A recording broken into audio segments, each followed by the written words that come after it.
ബേപ്പൂർ തീരത്ത് കഴിഞ്ഞ ദിവസം കത്തിയമർന്ന വാൻഹായ് 503 അപകടകാരികളായ രാസവസ്തുക്കളെന്ന പുതിയ വിവരങ്ങൾ പുറത്തുവരുന്നത് പുതിയ അപ്ഡേഷനിലേക്ക്. കപ്പലിലെ 140-ലേറെ കണ്ടെയ്നറുകളിൽ ഗുരുതര പരിസ്ഥിതി മലിനീകരണ ഭീഷണി ഉയർത്തുന്ന രാസവസ്തുക്കളും കീടനാശിനികളും ഉണ്ടെന്നാണ് കസ്റ്റംസിന് ലഭിച്ച കാർഗോ മാനിഫെസ്റ്റ് വ്യക്തമാക്കുന്നത്. ഇന്റർനാഷണൽ മാരിടൈം ഓർഗനൈസേഷന്റെ മാർഗരേഖ പ്രകാരം ക്ലാസ് 6.1 വരുന്ന കീടനാശിനികൾ അടക്കമുള്ള കൊടിയ വിഷവസ്തുക്കൾ കണ്ടെയ്നറുകളിലുണ്ട്. 20 കണ്ടെയ്നറുകളിൽ 1.83 ലക്ഷം കിലോഗ്രാം ബൈപ്പറിഡിലിയം കീടനാശിനിയാണ്. മറ്റൊരു കണ്ടെയ്നറിൽ 27,786 കിലോഗ്രാം ഈഥേൻ ക്ലോറോഫോർമേറ്റ് എന്ന മറ്റൊരു കീടനാശിനിയുമുണ്ട്. ഡൈമീഥേൻ സൾഫേറ്റ്, ഹെക്സാമെഥിലിൻ, ഡൈസോസൈനേറ്റ് തുടങ്ങി ജീവനാശ ഭീഷണി ഉയർത്തുന്ന മറ്റു കീടനാശിനികളും രാസവസ്തുക്കളും കണ്ടെയ്നറുകളിലുണ്ട്.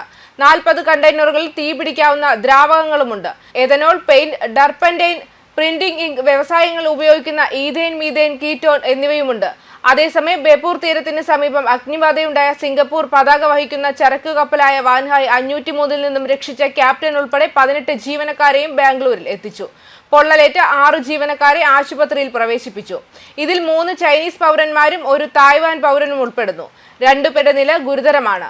ഇവർക്ക് 25 മുതൽ 40% വരെ പൊള്ളലേറ്റിട്ടുണ്ട്. നാവികസേനാ കപ്പലായ INS സൂറത്തിലാണ് ഇവരെ കരയിലെത്തിച്ചത്. അപകടത്തിൽ കാണാതായ 4 ജീവനക്കാർക്ക് വേണ്ടിയുള്ള തിരച്ചിൽ തുടരുകയാണ്. അപകടത്തിലായ കപ്പലിൽ തീ ആളിപ്പടരുകയാണ്. നാവികസേനയും തീരസംരക്ഷണ സേനയും കപ്പലുകൾ അപകട സ്ഥലത്തെത്തി. തീ പിടിച്ച ചരക്കു കപ്പലിലെ അപകട വസ്തുക്കളുള്ള കണ്ടെയ്നറുകൾ കടലിൽ വീഴുകയാണ്. ഈ കണ്ടെയ്നറുകൾ കോഴിക്കോടിനും കൊച്ചിക്കുമിടയിലുള്ള തീരത്ത് അടിഞ്ഞേക്കുമെന്നും കപ്പലിൽ നിന്നുള്ള എണ്ണ കടലിൽ കലർന്ന് തീരമേഖലയിലേക്ക് എത്താൻ സാധ്യതയുണ്ടെന്നും മുന്നറിയിപ്പുണ്ട്. ഇതുവഴി കടന്നു പോകുന്ന മറ്റു കപ്പലുകൾ ജാഗ്രതാ നിർദ്ദേശം നൽകി. മാത്രമല്ല, കേരളത്തിന്റെ തീരമേഖലയിൽ വ്യാപകമായ എണ്ണച്ചോർച്ചയ്ക്ക് സാധ്യതയെന്നും ഇന്ത്യൻ സമുദ്ര വിജ്ഞാന സേവന കേന്ദ്രത്തിന്റെ മുന്നറിയിപ്പുണ്ട്. മലിനകാരിയായ 100 ടൺ ബങ്കർ ഓയിൽ കപ്പലിലുണ്ടെന്നാണ് വിവരങ്ങൾ.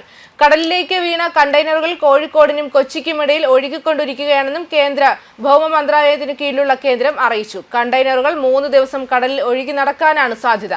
ബങ്കർ ഓയിൽ അപകടകാരിയാണ്. ഇത് ചൊവ്വാഴ്ച വൈകിട്ടോടെ തീരമേഖലയിലേക്ക് സമാന്തരമായി ഒഴുകി പരന്നേക്കും.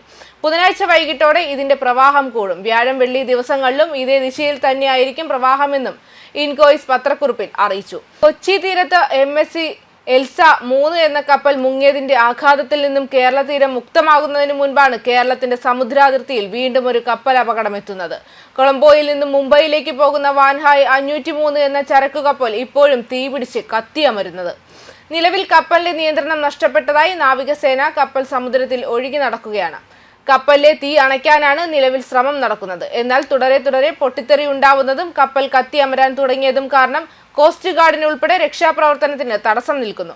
സിംഗപ്പൂർ ഷിപ്പിംഗ് അധികൃതർ ഇന്ത്യ വിവരം കൈമാറിയിട്ടുണ്ട്. BSM എന്ന കമ്പനിയായിരുന്നു കപ്പലിന്റെ നടത്തിപ്പ് ചുമതല. ഈ കമ്പനിയുമായും ഷിപ്പിംഗ് മന്ത്രാലയം ബന്ധപ്പെടുന്നുണ്ട്. ചൈന, മ്യാൻമാർ, ഇന്തോനേഷ്യ, തായ്ലാന്റ് പൗരന്മാരാണ് കപ്പലിലുള്ളത്. കപ്പലിലെ 50-ലധികം കണ്ടെയ്നറുകൾ കടലിൽ പതിച്ചിട്ടുണ്ട്. തീപിടിക്കാവുന്ന രാസവസ്തുക്കളുടെ സാന്നിധ്യം സ്ഥിതി കൂടുതൽ ഗുരുതരമാക്കുകയാണ്. ഏറ്റവും അടുത്തുള്ള coast guard facilitation centre Kozhikode ജില്ലയിലെ ബേപ്പൂർ ആയതിനാൽ കപ്പലിലെ രക്ഷപ്പെടുത്തിയ ജീവനക്കാരെ അവിടേക്ക് കൊണ്ടുപോകുന്നു പ്രതീക്ഷിക്കുന്നതായി അഴീക്കടൽ തുറമുഖത്തെ തുറമുഖ ഓഫീസർ ക്യാപ്റ്റൻ അരുൺകുമാർ PK വ്യക്തമാക്കി. ഇതുവരെ ലഭിച്ച വിവരങ്ങൾ പ്രകാരം 22 ജീവനക്കാരിൽ ആരും ഇന്ത്യക്കാരല്ല. അവർ ചൈന, ഇന്തോനേഷ്യ, തായ്ലാന്റ് തുടങ്ങിയ രാജ്യങ്ങളിൽ നിന്നുള്ളവരാണ്. ജീവനക്കാരെ അവിടേക്ക് കൊണ്ടുവരുമോ എന്ന് ഇതുവരെ സ്ഥിരീകരിച്ചിട്ടില്ലെന്നും ബേപ്പൂർ തുറമുഖ അധികൃതർ വ്യക്തമാക്കി. ഇന്ത്യൻ കോസ്റ്റ് ഗാർഡ് കപ്പലുകളായ സചേത്, അർൺവേഷ്, സമുദ്ര പ്രഹരി, അഭിനവ്, രജ്ദൂത്, C-144 എന്നിവ ഇപ്പോൾ നടന്നുകൊണ്ടിരിക്കുന്ന രക്ഷാപ്രവർത്തനത്തിൽ ഉൾപ്പെട്ടിട്ടുണ്ടെന്ന് പ്രതിരോധ വൃത്തങ്ങൾ വ്യക്തമാക്കി. MV വാൻഹായ് 503 എന്ന കപ്പലിൽ നിന്ന് സ്ഫോടനം റിപ്പോർട്ട് ചെയ്തതായി ഉദ്യോഗസ്ഥർ നേരത്തെ പറഞ്ഞിരുന്നുവെങ്കിലും പിന്നീട് അത് തീപിടുത്തമാണെന്ന് വ്യക്തമാക്കിയത്.